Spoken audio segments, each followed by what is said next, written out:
All right, it's actually already recording. Yeah. Welcome everyone for tuning in. You are now listening to Profoundly Normal. My name is Randy, Kaylee. And Monty. and thanks for tuning in to the first episode. Boo, boo, boo, boo. You know what? I should have brought those sound effect makers. Oh yeah, man. we'll get I that for actually next have episode. I actually have this keychain that says it's a big red button and it says hype. And when you press it, all it is that reggae horn of the... And I told myself to bring it so we could put it in the center. That's So anytime we exactly needed to what we go. needed. But yeah, forgive us. This is our first episode, so we will be improving over time. But So Monty will be making all the sound effects. we'll get better. Shoot. So yeah, we figured we'd do a little bit of an introduction so you guys know who you're listening to, and kind of get a feel for where we come from and our perspectives. And between the three of us, our perspectives, I feel, are very diverse. But to start it off, we all pretty much met within X-ray radiology. So we all work in the medical field. But yeah. Yeah. So did you want to take it away and start it off, Randy? I guess so.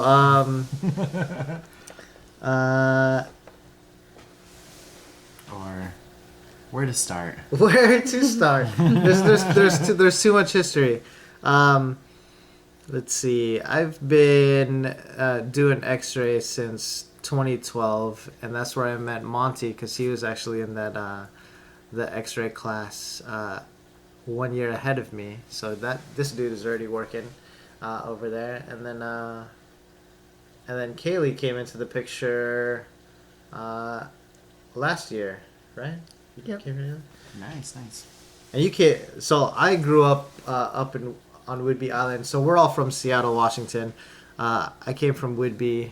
Monty, where'd you go? You grew up around here, right? Yeah. Burien, South Seattle area. There's we call it the Hood. It's Boulevard Hood. Park. Boulevard Park. So I've got a little ghetto in me, but it's There good. you go. There you go. And then Kaylee, you're actually not from the Northwest at all. No, I'm from Green Bay, Wisconsin. So Ooh, that's cool. Go Pack, go. Dang. As Monty sits here in his Seahawks gear. What you know about coming back from? Shoot. Thanks. So yeah, so you actually just moved out here for work, right? Yep, so I've been here for a year. And never been here prior to that. I came out here on vacation for like a week. Vacation a year prior to moving, but that's it. Wait, when you took that vacation, how soon before was that before you decided to move out here? So I came out here on vacation in May, and then I applied for jobs in August, and then I moved in September. That's pretty quick. That is fast. What made you want to come up here so bad? I just wanted to move somewhere else, and I liked cities. Oh, nice. So I was like, well, I liked Seattle. I'll just apply for a job and see what happens. And I was Living like, on a there frozen tundra is never. fun. Oh no! So we had the worst snowstorm like I've ever experienced, and of course I had to work at the hospital that weekend. Oh, yeah. We got like 4 feet of snow over the course of 2 Oh, days, and it was man. terrible. And I was like, you know what? I think I'm done Yeah. with winter here. And I was like, it just rains in Seattle, right? I was like, I can do that. Yeah, that's true. And usually it's just a little sprinkling or whatever. It's not like downpouring like bananas. Yeah. It just kind of sprinkles a little It's bit not all too year. bad. I'll take it. Yeah. I was almost hesitant to like mention something about that as far as like the rain in Seattle, because every time someone says, "Oh, where are you from?" Be like, "Oh, I'm from Seattle." Everyone's always so quick to be like, "Oh, doesn't it rain there all the time?" And that's what everyone thinks, but it's Yeah. like, it's a constant mist. Yeah, Like- that's essentially it. Yeah. Because like when it rains in like California, for instance, when it rains down there, it like dumps, Oh, yeah. and it's just like you're in a shower. But I'm like, it rarely rains like that up here. I feel Yeah, like. I guess technically Chicago gets more inches of rain a year because Oh.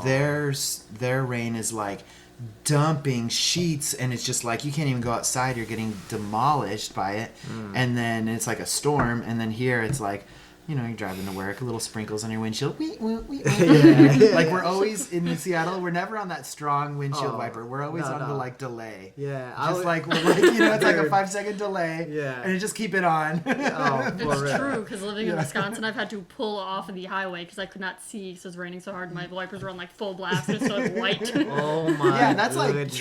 legitly like hard to drive. And the Yeah. roads just like flood. Oh yeah, Dude. dang. And then here it's just like little baby Just sprinkles. mild, Just mild cleans everything. the street, cleans the air. The squirrels are just like pumped. Just taking those showers. Yeah, Dang. it's chill. That's what's up. Sweet. So yeah, we're all It medical was- field. Yeah, all medical field. Dang, I kind of want to talk about more about like Wisconsin. Like, Yeah. What's going on It's, with that? it's like oh, so I remember like, you know, in high school there was that video of the people like boiling the water and then throwing it in the air and it like turns into like snow right away. Yeah. Oh yeah. It gets cold like that back at your place, right? Yeah, I've done that Green Bay. before. Whoa. Dude, so I forgot how cold it has to be, but it's like because with wind chill there, it can be like -40. you can get frostbite in like 3 minutes. I know. I was about to say. in how many minutes? You say 3 minutes? Yeah, it's Like th- nobody there'll be actually has warnings. fingers. And Dude. There was a time I didn't go in high school. We got class canceled for a full week because the buses couldn't start because it's too cold for them to like start their Whoa, engines. like combustion. Dude. So yeah, physics are you have halted. to keep your gas tank above like half full so your gas doesn't freeze. Whoa. Oh, whoa, that's weird. That is weird. Damn, that's crazy, man. Yeah. I'm like, dude, frostbite. Like, you don't even experience frostbite out here, man. It's just like, that's what I was like, I was like, what? -40 is no joke. That's Dude. insane. And then in yeah. summer the heat index is like 110. Why do people want to willingly live in conditions so extreme? Like, Well, and then they talk mad crap about us, right? They'll be like, "Oh, you don't even have seasons. What is it like, 50 to 70 all year round?" And we're like, "Yeah, it is. What?" It's not that bad, actually. You mad, bro? No, exactly. dude, No, exactly. dude, extremes are. That's crazy to just think about, man. Those extremes. Yeah. I guess I don't know, something with the Great Lakes or something that brings like a lot of. I never questioned it. I was just Yeah. like, I don't want to know the reason. I just want to get out of It's just here. murder. Yeah. Dude. Dang. You were born there also, yeah? Mm-hmm. Oh. Well, yeah, if that's all you know, it's kind of just like whatever. Yeah. Shoot, all I know is this mildness of the Northwest is just Right. comfy, man. It's like 50 degrees. Everyone's breaking out their parkas and winter hats here. And I'm like, it's still short season. What are we doing? No, absolutely, man. I mean, So true. but yeah. I heard I remember back in the day I used to be like, oh, Wisconsin sounds like a really cool place because they didn't like force you to get like car insurance and they didn't like I was like, is that true? Like, do you have to have car insurance in Wisconsin? I have no idea. Oh, maybe you don't. I had Because car you have insurance. to. Oh, okay. Or like to me, you know, when you're poor and like 16, that Oh, sounds like a yeah. plus, right? Oh, You're like, for sweet, sure. I don't have to pay more money. But of course, as an adult, Yeah. car insurance is pretty valuable. But there's other little things too, like just like with taxes or living or the politics and stuff. It always seemed like a pretty good place. Taxes are half the cost of taxes here. So. Yeah, exactly. Shoot. Yeah. And I don't know, it sounded like a cool place to live when I was younger. It's But not too bad. yeah, It's just Minnesota and stuff too. gotta be prepared for winter. Yeah, that sounds brutal as hell. That definitely sounds brutal. I'm kind of curious about that thing you said earlier about like 4 feet of snow in a couple days. It was crazy. Like when you just don't drive in that, right? Because it's like I feel like it snows over here. I you mean, just, you're like, not plow supposed through. to. Like, I'm like, it's not even possible to Yeah. drive through and just plow. that's what so I had to get to work because I was working at a hospital, so Yeah. they don't close. So I went to like leave, and in the driveway I was parked in, there was like 3 cars, and I was like, I don't even know which car is mine because there's so much snow on it. Oh my So I was just like wiping off the side of them. I was like, is that the burgundy car? And I was like, nope. And I was like, is that the burgundy car? Oh my It took me like That's 30 minutes wild. to get all the snow off my car, That is wild. and then Wait, they so, only so how high was the snow to your door? Like, would you be able to open your door? Or did you have to like, at that shovel? point I could still open my door because it was like halfway through the storm. Oh, I see. So there was a lot, but not like the full amount. So then I Yeah. like finally got in, and then so they start with plowing the busy roads. Oh, okay. And so like the road I lived on was plowed like last. So like this was Saturday, my road was plowed Monday. So I'm like driving down my road and it's fine, but then you get to where they've plowed the busy road and it's just like a mountain of snow. But it was luckily it was like 5 a.m. I was like nobody's around, so I just like hit the gas and like bust through this wall. My goodness. Like as I hit it, like snow like flew over my windshield, and I was like, all right, gotta go to work. We're going. We're doing this, boys. Dude, that's wild. Dang. What kind of car were you I was driving? about to say. I was yeah. driving a '99 Chevy Lumina. Dang, killing it. At least it had like that pointed nose, right? You could just, like, Yeah. through. It was heavy too, so it was just like slamming. I feel like those piles of snow though could like compact to where it's like almost like concrete, right? Yeah, it depends. It turns into That was, ice like, super bad. Luckily, yeah. like lighter snow, because it depends on like how dense the snow is too. Yeah, Because there's like the light yeah. fluffy stuff that like flies away, or there's like the Yeah. really dense stuff. And luckily, it wasn't that, because that stuff is terrible. It's Oh, so man. heavy. Could you tell from the driver's seat, like when you see a wall like that? I mean, if I it could is, tell like, from scraping off my car, but Oh, okay. Yeah, that was more mellow. I'm like, dang. I mean, after a while though, the light stuff, you know, just gets piled on and piled on and piled on to where it becomes that heavier, Yep. denser stuff underneath it eventually, right? Yeah. Oh man, it's fun backing out of driveways with just like walls of snow. Oh man, that's crazy. I actually, that reminds me, when I was 1920, I lived in Michigan for about 8 months, and we had a huge, like snowstorm. They said it happened every year or whatever, but it was a huge snowstorm, and it was still in the like lower peninsula part or whatever, but it was about maybe 40 minutes north of Detroit, and there was huge ice walls taller than the vehicles on each side of the freeway and all the roads, because as the plows goes through, it just pushes it and pushes it and pushes it, and you can't like walk not on the street. Like if you do, you can like mountain climb, kind of. You can mountain climb up to the top of it and be like, you know, but you'll be above the cars basically. It was like huge walls of just sheer ice, and everybody was like, do do do do do, life is good, you know, and I'm like, no. No, You take say me away. Michigan? Yeah, Michigan. Yeah. How long did you live in Shelby Michigan Township. About 8 months. 8 months. 8 months. Oh, you said when yeah. you were 20.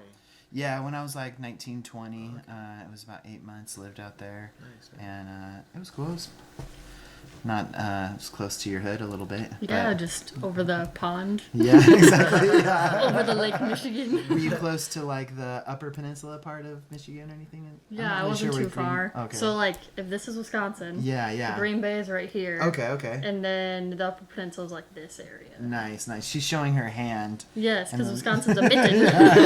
Wisconsin's the mitten, and what's funny is Michigan does two And hands Michigan's too. the murder mitten. The murder mitten, yes. What's the murder, man? Because it's Detroit. Yeah, exactly. It's like you take your hand and you make the fingers go up. That's the bottom part of Michigan, and then you take your left hand and bring it so that the fingers are pointing the other fingers, and that's the Upper Peninsula. And then on the back of that left hand is the Wisconsin part of the hand, right? And you Yeah, because go like. Green Bay is like down here. Yeah, So we have a and little Upper peninsula. Peninsula? Yeah. Yeah. Upper Peninsula's up there. So Nice. that's what they teach hard you in to like describe. elementary school. They're like, all Yeah. right, kids, this is Wisconsin. Oh, nice. Nice. Very cool. Yeah. Very cool. Yeah. Seattle has definitely been my life, except for that small period of time in Michigan. But Were you born over here also? yeah. I Oh, was damn. actually born just a couple miles from where we are right now. Oh, really? Yeah. Oh, that's what's up, man. Right. Dang. Dang. Found out I was conceived at my favorite campground. My stepmom, she is bananas. She's man. crazy, and she was like, "I tried to tell your dad not to go out there that weekend, but then you were born." I was like, "What, stepmom? You're crazy." Did you find this out recently? Yeah, just recently. Oh, man. I love this campground, Sun Lakes, and we always would go there as a kid. And that's It's why you over love by it so Coulee much, 'cause City, that's why you're made, man. Apparently, that's my mom and my dad had one last little try to make the relationship work weekend. Your spirit was just connected Yeah, I was to just that like, campground. I'm coming, world. Just kidding. Oh, man, that's Yeah. good. That's Man, pretty that much- sentence could have went in so many different ways. I You're like, know. I was actually conceived. I was like, whoa, where are we going? We're going that way. You know? I think I'm the kind of person that will just start like vomiting words if it goes that direction. You know, like if I'm nervous or whatever, it's like I'll just keep going. Just keep talking. Spit on me. Yeah. ASMR. Just be like, delicious. Delicious So words. ridiculous, man. All right, tight. And you were born. I was born in Southern California, actually, Camarillo, yeah. California. Oh shoot. And then moved to Hawaii for a little bit as a kid. Went to kindergarten there, and then back to back to California. Then pretty much came up here, first grade, and it's been up here since. Cool. Washington is definitely home for me, man. So Yeah. I like it here. it's been cool. It's been cool. I like it here. What were you guys doing before X-ray? Before you got into radiology or the medical field, I should say. Well, my first career, I guess you could say, was I was at the Seattle Times for about 8 years, and just kind of working like customer service, customer retention, collections, that kind of thing in the office. And at one point, I became the supervisor of their collections department, and I was like 27, but I didn't really want to be in an office anymore, and I knew that the internet has been destroying the model for newspapers, and that eventually they were going to outsource us. So I was like, I gotta get into something that's not in a cubicle, and I know I'm going to probably lose this job eventually. And so just looked it up, and they said, I took a little survey, and it was like, you're good with people and computers, so here is a job that does both. And it was like a list of things. Then on the very bottom was radiology. So I was like, I'm doing it, baby. Nice. That's pretty man. much it. Nice. And I just, honestly, as a 18, 19-year-old, I just applied and was like, let's go, Nice, man. Yeah. Had that job for basically. So I first applied, and they got me the job. And then I worked there for about 3 months, and then I asked if I could take a leave of absence because I wanted to chase that girl to Michigan. Oh, And then I came back, and thankfully they liked me enough to bring me back on. And Nice. it was a little bit of a different role, but I was still happy to keep the job. And you just go in there and be honest with people during your interview, and you don't definitely don't try too hard. I just was talking to them like normal people, and they were like, hey, this guy is somebody we want to work with. And I asked them if they on a personal level, if they like their job here, how are they doing, that kind of stuff. And Yeah. you just connect with people, and they want to be around you. That's kind of one of the things, I guess, That's what's about up, man. life, right? Yeah, hell yeah. They just wanted me back. But even though I was like a total schlemazel, didn't know anything, new in the world. Yeah. That's awesome, man. They're like, Yeah. this might be fun. We'll see how this kid turns out. Exactly. They're like, I think we can make fun of this guy a lot. What about you? I've had a lot of jobs, but right before X-ray, I was a pharmacy tech for 3 years. So, professional drug dealer, as you will. Ooh, perfect. Ooh. Nice, Yes. nice. Pusher. Yeah. Shoot. The Oxycontin, huh? Dang. Yeah. Wait, so you say 3 years you were doing the pharmacy stuff? Mm-hmm. How long you been doing X-ray? Almost 4. Almost 4. And how old are you? 24. That's crazy, man. You've done so much by the age of 20. I think when I was Yeah. 24, I was like crashing on friends' couches. And like, Oh, that's like everybody practically. and like, yeah, that's most people. maybe DJing a show once a month. And Yeah. then that was pretty much And all you're I just was like- doing. I was a bum. But you were dude. crushing I it, was a though. bum. I wasn't crushing nothing, dude. I was crushing those couches. I had tons of friends just like that, man. It's Oh just, man. I don't know if that's a male-female thing, but definitely 24-year-old boys. Yeah, They I were was still like- living life, you know. Just no direction at all. You do ultrasound though, right? You're an ultrasonographer? Nope, I'm X-ray. Oh, you are? Oh, Yeah. okay. Oh, my mistake. I Aw. mixed that up. And then what's cool about that you start off in pharmacy, because I always felt like the one avenue in radiology that we kind of miss out in the medical field is what the hell do these drugs do? Mm-hmm. And if you have that background, then you automatically can like round out your whole experience. You know like what meds will do the what or whatever, and so I'm kind of jealous of that already. Actually, damn it.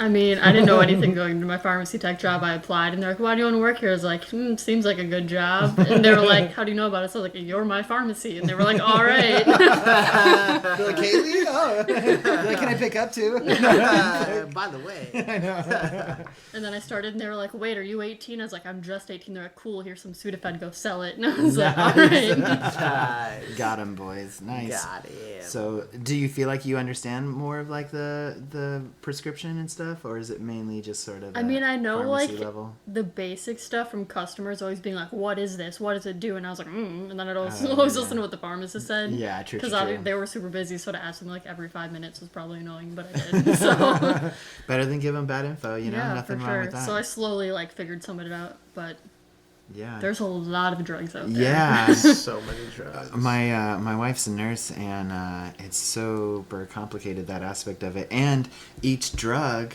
has the drug name and the company brand name, Mm-hmm. and you're like, what? 2 names for every drug? Yeah. And it's like crazy.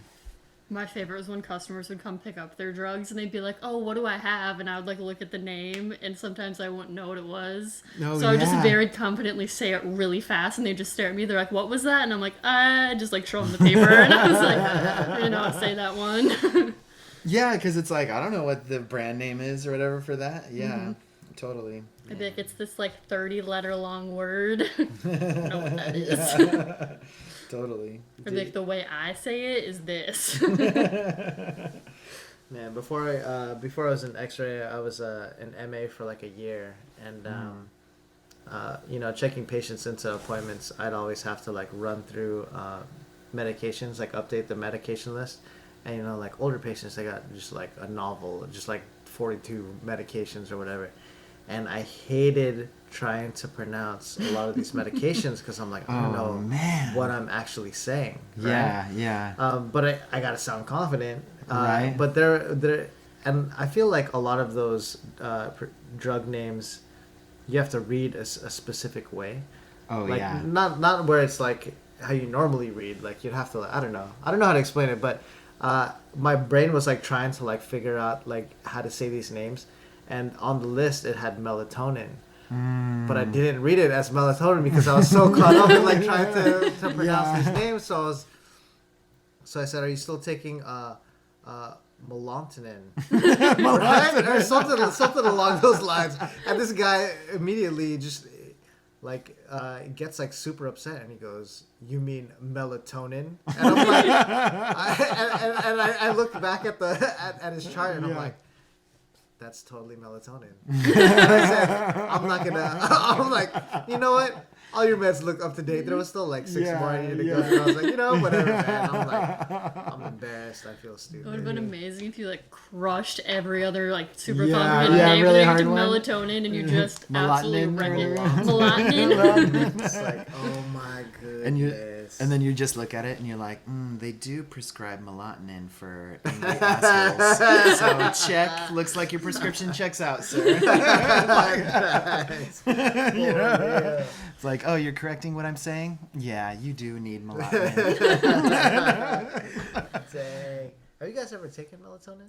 Yeah. Yeah, it's a really nice way to go to sleep, actually. I just recently tried melatonin like a few weeks ago for the first time Oh, in my really? entire life. Are you enjoying it? Well, I only did it like once because it blasted me, man. Because the thing is, like, I don't take any medications at all. Oh yeah, yeah. Ever, really, Yeah. for anything, like headache, like whatever. I'll just live with it. Oh, wow, It's like, yeah, yeah. I rarely take anything. Oh, that's I interesting. rarely consume caffeine also. Oh wow. So I took the full dose of these melatonin gummies. Oh. And then it was just like I felt high. Like, Oh yeah, I like bet. it was I like, bet. you know, like sitting down. It was like what's that movie that where they go deeper in the couch and they just keep falling? You know, like, what movie is that? No, Get out, Get out. Oh, You know, get out. I mean, Yeah. they just sink or go deeper. I don't know. Because they're high. They are high. Dude, I'm like, But did you sleep really good? oh yeah, I didn't wait. I mean, Yeah. it was like a blink of an eye. Closed my eyes, Dang. I woke up and I'm like, it's 2 days from now. What? Like, what is happening? What year is it? I know exactly. Yeah. Dude. It is really nice way to fall asleep. Actually, it's Melatonin's like more wild, natural way, and you don't have Yeah. any like hangovers or weird Yeah. side effects or nothing. That's Uh, funny because my superpower is taking melatonin and then staying awake so long it like wears off. And then I'm You do that You for like real? love Because that I'll feeling. be like, man, I really gotta go to sleep, but I'm not tired, so I'll be like melatonin, and then I'll just stay awake like another 6 hours, and I'm like, well, Oh my I goodness. wonder if it's like, do you get resistant to it or? I don't know, because like sometimes it seems like, oh, maybe that worked, and sometimes I'm just like still awake at like 3 a.m. in my bed, and I'm like, Yeah. well, definitely wore off by now. Dang. Yeah, I know that it is like, I guess it's produced in your pineal gland, and a lot of people have like deficiencies with that. There's something going on because me and Randy, we do the CTs, and I'll have to show you when we see like an older one, like an 18-year-old, but you'll see that the pineal gland is like calcified or whatever. And I'm always like, this person maybe has difficulty producing melatonin or numerous other things, and it's not like rare at all. It's like very common. Yeah. So whatever we're doing right now in society, stress or TVs or something, blue light, Something. we're always like looking at our phones, right? And they're saying if you have trouble sleeping, I guess get these like blue light blocking glasses. Have you heard of that? Oh yeah. Yeah, my glasses have that in them. Oh, they do? Yeah. So little tricks here and there, but I always kind of think about that, like why are our pineal glands just like calcifying so much? I think it's so funny that we're like, yeah, we'll get an old patient like an 18-year-old. I know. And every other hospital's like, oh my god, they're so young, they're 18. No, it's so true. I'm all like, can I help you get out to your car? Do you Are your help hips getting up? okay? Yeah, let me help you into this wheelchair. Fall risk. I know, exactly. So old. Man. Yeah, I guess we should clarify that we work at a pediatric hospital. Yeah. So it's just Did we like, not oh. say Seattle Children's Hospital? Yeah, I was like, yeah. that's true. But yeah. That's where you want to work, by the way, if you're trying to work in the medical field. Get into children's for sure. Oh man. Anywhere. Yeah. Sweet. So, any life experiences you want to talk about that maybe give you an edge or an understanding or a maturity that is unusual? Unusual. Something that maybe matured you faster than normal or gave you a new kind of perspective? That's a good question, man. There's a lot of stuff. I'm like drawing a blank now, guys. No, that's Man, I'm like, no, you're I'm fine. like, oh no. Starstruck by your own life. It's the Is that my life? It's pretty baller. He's like, Damn, I'm pretty cool. exactly. yeah, I don't know. Sorry, the 360 cam ended up running out of space just now because it's still like covered with all of the ghost hunting stuff. It ran out of. I ran it out. Or maybe one of the ghosts occupied your camera. Ooh. Who's now living in it and was like, you know what, I'm done with these fools. That is, yeah, It's very true. For sure. Maybe we scared it off. But yeah, we'll just have audio for the rest of the That's podcast. fine, that's We're fine, probably yeah. like 30 minutes in. Oh yeah. Yeah, 30 minutes in. It's fast. Yeah. Let's see. So I'm like, I feel like I need to like regroup right now. Probably just cut this section. Yeah, that's Like- that's fine. Yeah. That's fine. That works.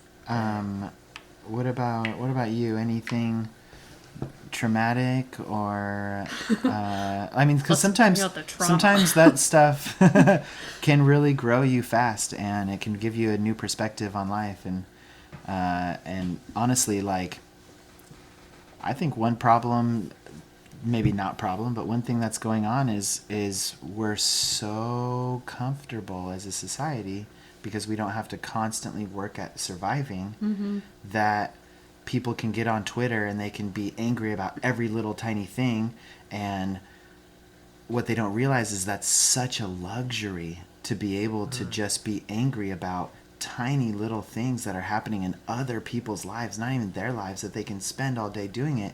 But really, our ancestors have worked so hard to bring us to this moment.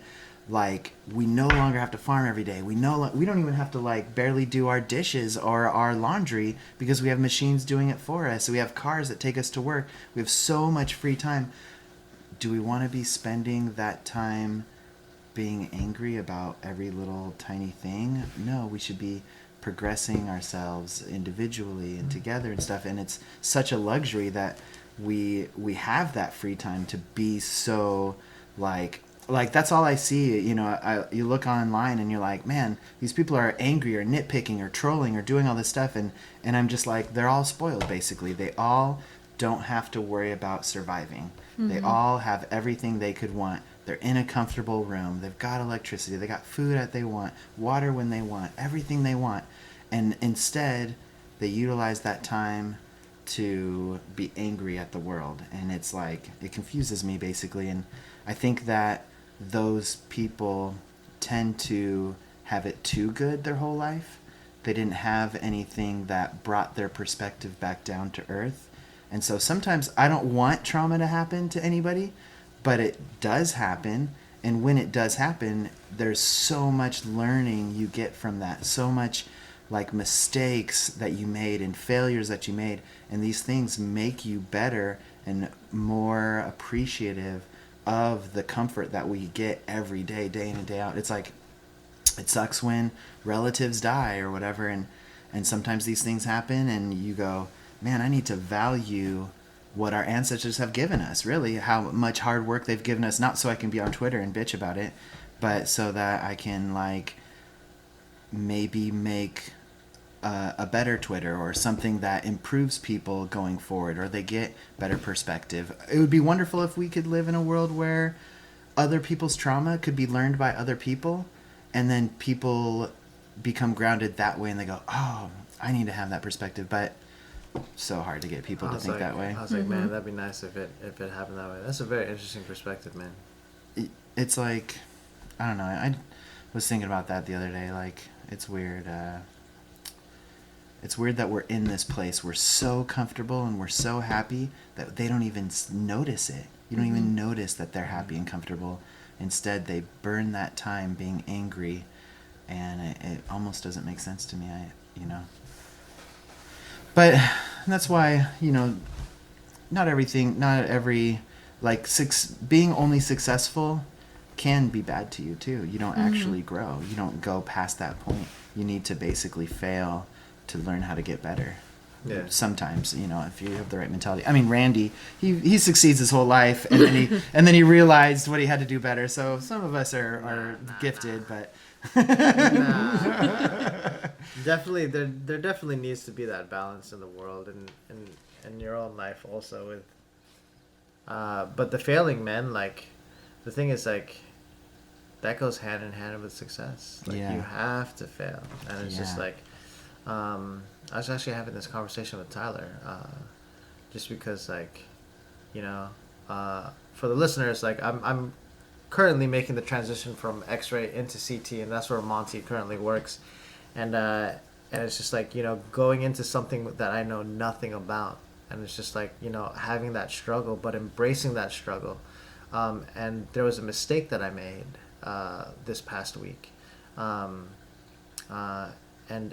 it probably could have been prevented, but the thing is, I realized that the mistake was either going to happen now or it was going to happen later.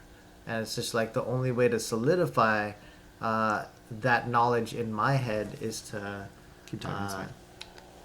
the only the only way to solidify that knowledge in my head is to go through that mistake and learn from the mistake. And I know there's been people that are scared to take those steps to even, or they're scared to fail and make the mistake. So then they're just prolonging that time for when they actually make the mistake. So true. But it's just like, being in that mindset to embrace failure. Because the thing is, like, the failure, it's temporary. It's a temporary failure. So it's just like the sooner you get to that point where you fail and you make that mistake, you learn from it, you adapt, you adjust. So the next time that opportunity comes up again, you're not going to make that mistake again.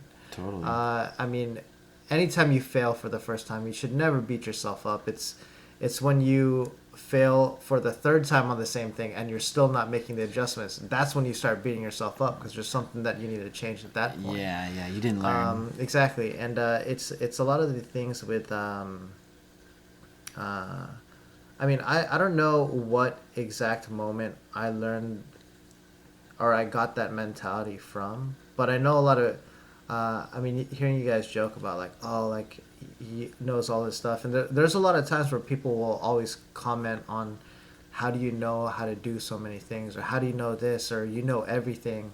Is there something that you don't know? But the thing is, the thing that people never see is the amount of times I've messed up, the amount Trial of and times that error, I've right? failed, and it's just like that has never discouraged me from doing something, because it's like I want to know how to do it. Oh yeah. And the only way to know how to do it is to like fail and like break it down and like learn from it. So it's just like I'm taking those steps, like I'm willing to kind of go through and face failure repeatedly over and over again, so then the people see the final product of I just know everything kind of thing, which I know I don't, but at the same time, it's just like that's kind of that hard work. When when people see success, they don't see the hard work that goes into it, and it's just like it's all that mentality of like embracing failure and knowing failure isn't a bad thing. Yeah. Actually, I think I know what it is now after saying all that. When I was in grade school, I hated grade school growing up. Yeah. And I always failed. But knowing that I went to the next grade the next year, regardless if I failed or not, I was like, failure's not that big of a deal. Oh, yeah, You know, because people would always like freak out. I failed a test, or I don't want to fail this class. Yeah. I'm going to be held back. But the thing is, I was never held back. So it was kind of like, Perfect, yeah. I was like, oh, that kind of like dumbed the feeling of failure. Yeah. You know, because I want to say towards the end of my freshman year in high school, all the way through my junior year, I think I failed almost every class except like band and Japanese. But I mean, everything else, I was still taking like 10th grade English in 11th grade. But I was, of course, passing the 10th grade English the second time around, because I was like, I'm like, it's not feasible. I'm not going to graduate on time if I do that. But I think just that feeling of like being able to come back and to be able to graduate on time, even though I did mess around and I did fail all those classes, and it was still doable for me to do that. It's just like, you can always come back from failure. Yeah. And it's just like, experiencing that at, at a young age, like it kind of just got rid of that fear of failure. Yeah. And it's just like, and now I just live by, fail fast. Yeah, fail fast. That's a good term. I like that. Because if you fail today, then you are improved by tomorrow, basically. Exactly. But if you push off because you're so afraid of it, then you're just pushing it off at however many days and weeks it takes. Exactly. You're just prolonging that end result. It's just like if you fail now, you're good right after, opposed to, oh, I'm scared to do that because I might fail. No, I like that a lot. One thing too is people are very like, accountability is like very hard for a lot of people. Like you have to basically, like, who is embarrassed to say they messed up at something? Like everybody a little bit, right? Yeah. But you what you do is you own up to it, and people might snicker at you, or whatever, but that's not for you to worry about. That's their life. You don't snicker at other people. Don't make fun of other people for their mistakes. They're trying the best they can, and they're trying to improve. And so when you fail, own up to it, and it kind of can show the character in the room. You know, who's like making people feel terrible for failing or not. And there's a lot of pride that goes into that. And I think that having accountability is like this type of honor that is not respected enough, like in our society. And if we were more like, I messed up, my bad, I'll try to do better, I'll learn from that, I think everybody could get better together, and we could all like learn from each other's mistakes. I mean, I'm not trying to get political at one iota, but there is a leader right now in our country who's not owning up to his mistakes, and I think it shows in his terrible character. Yeah. And people are absorbing that like it's a way to be, and it's not. It's absolutely not. You say, I messed up and I'm going to get better, and tomorrow you will. And if people laughed at you, then use that to be like, I want to keep getting better so I don't get laughed at or whatever, you know. Absolutely. I mean, one time I went dancing with Randy and I split my pants open. But you know what? And I sucked mad balls. But you know what? Dang it, now I am a D- dancer for my daughter. So we all get better a little bit, you know? Dude, yeah, hell yeah.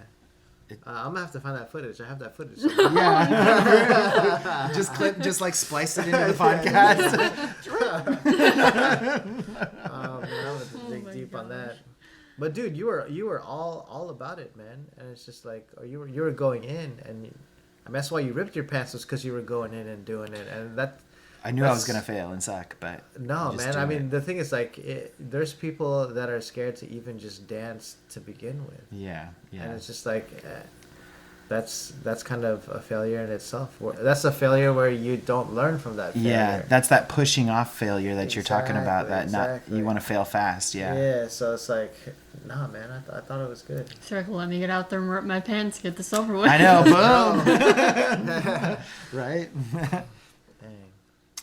Yeah, I mean, surround yourself with people too that will support your mistakes. Also, you know, that's love, right? Mm-hmm. I mean, people will be like, you know what, Kaylee, it's totally cool. You know, I would have made the same mistake or whatever it is, you know. But shoot, well, just like this podcast, we're trying to get better, and we're gonna fail. But we have to get out there to succeed, you know? So when Randy was like, yeah, let's make a podcast, I was all for it. And then I realized I've never actually listened to a podcast. And I was like, I'm going to go record a podcast, and I've never listened to one in my life. Perfect. I listened to like 3 minutes of one because my friend was like, oh, this podcast is so great. It's so funny, and it's got like crime stuff in it. You'll love it. Yeah. And I started it in like 3 minutes, and I was like, I didn't listen to any of that. And I was like, let me start it over. And I started over like 10 seconds. I was like, you know what? Never mind. And I closed it, and I was like, another day. And I never went back. Was it because you daydreamed while they were talking, and you were thinking of things that they said, and then you would like lose track? Yep, and then I'd lose track, and there'd be like 5 topics down the road, and I was like, well. Ooh, yeah, that definitely happens. Yeah, that definitely happens.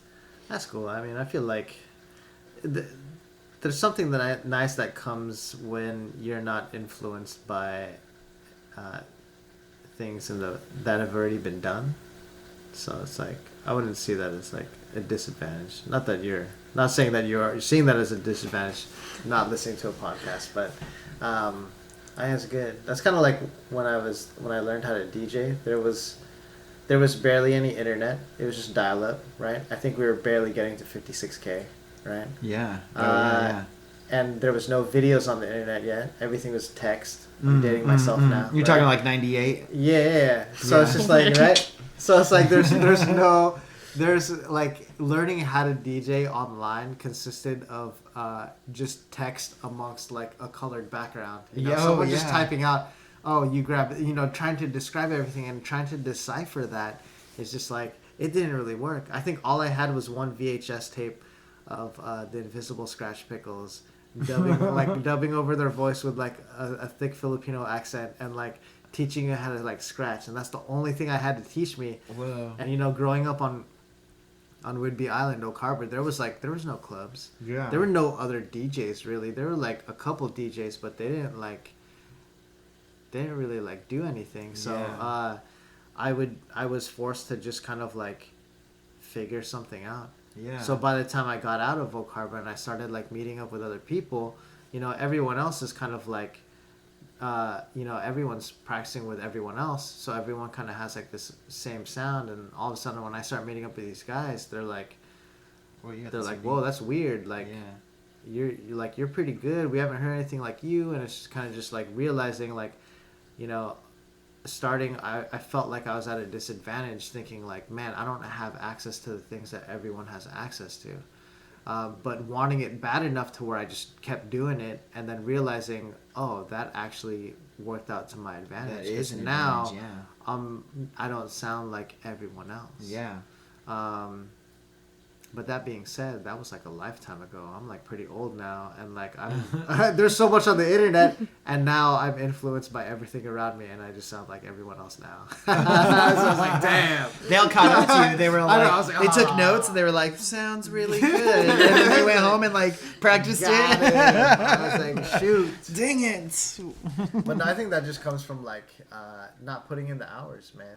Like, cause Yeah. when I first started, So true. I mean, it was like wake up, freaking get on the turntables before I go to school, come home from school, be on the turntables until I yeah. go to sleep. That's legit. I mean, that's probably why That's I like failed all those legit. classes because I wasn't doing homework. Yeah, And no, I was you- just like I was doing. You were doing I homework. was It was doing just other Randy's homework, homework. exactly. Yeah. So it's just like, you know, did that for like a year straight, like every single hour of the day I That's was on really those cool, turntables. actually. That's really, really and then, but then once I started seeing that I was like better than a lot of the people that I was meeting, then it was kind of like, do I need to work that hard anymore? The And then complacency kind of hit a the little bit. complacency totally hit, and then I wasn't really I didn't understand like being around people that are better than you, like surrounding yourself with people that are better, because that totally pushes you to get super good. And every time when I hear people like try to do things and they're like, oh, like I'm nervous because they're super good, or you know, I don't want to compete against them, or in any discipline. And Yeah. it's just like, no, you do want to. You do want to get murdered by them. You do. Because it's like, That's how you get better. Yeah, that's absolutely how you get better. That's how you get better faster. Is getting murdered by someone that's way better than you in Man. whatever discipline you're doing. That's that true wisdom too. Is and when you're that age, like I didn't have anybody tell me that.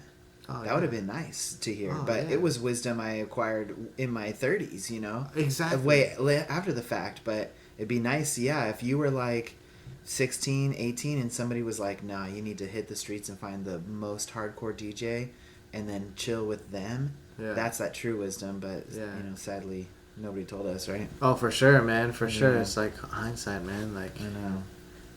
I just saw a quote from someone posted a quote from Bruce Lee. I forgot the quote now, but it falls in line with what we just said about how like you shouldn't buy your kids the things that you never had as a kid. You should teach them the things that you were never taught as a kid. And I was like like, oh shit. He's got like so many good quotes. I know. He's He's like a philosophical genius. Oh, absolutely. Or something. Isn't that what he studied at UW? Was philosophy? I don't know what he studied at UW actually. Was it philosophy? That would not surprise me at all because he was on that next tier of Yeah. like really.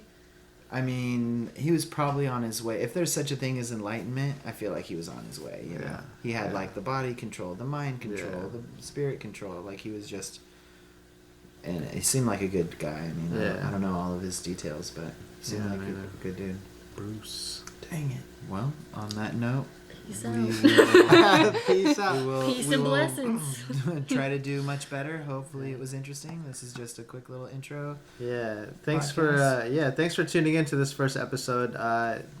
You guys can look forward to kind of like some recurring familiar segments. This first episode was kind of just to kind of give a little bit of a background to kind of understand who we are as individuals and as a group. But yeah, we're wanting to kind of bring some different perspectives into the things that you normally here, as well as a lot more jokes and laughing. The more we get comfortable with this blinking red light, but tune in. We should have new episodes every 3 weeks. I think. Fair.